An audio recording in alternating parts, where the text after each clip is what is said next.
La pedanía valenciana del Palmar congregó el pasado 27 de septiembre a numerosas personas para participar o asistir como público en el primer concurso de allipebre tradicional.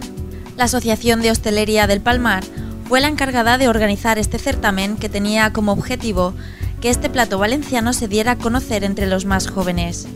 Uno de los grandes conocedores del allipebre es Paco Rocher, del restaurante Casa Rocher del Mareny de Sant Llorenç, que asistió como jurado y pudo compartir sus impresiones con los profesionales del sector.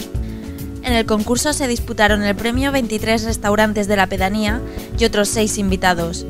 Televiajes estuvo allí y pudo hablar con ellos.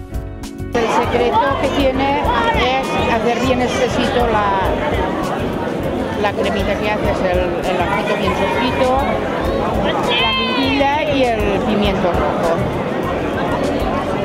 Eso es el secreto.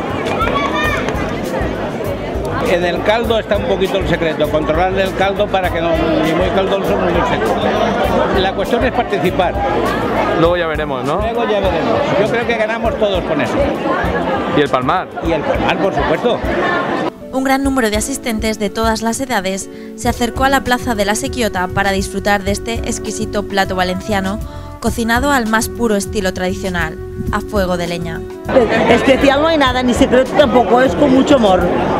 Pero hay que nacer aquí en el Palmar para hacerlo Claro, bien. sí, hay que llevar sangre del Palmar. Que esté hecho en el Palmar. Y que esté hecho en el Palmar.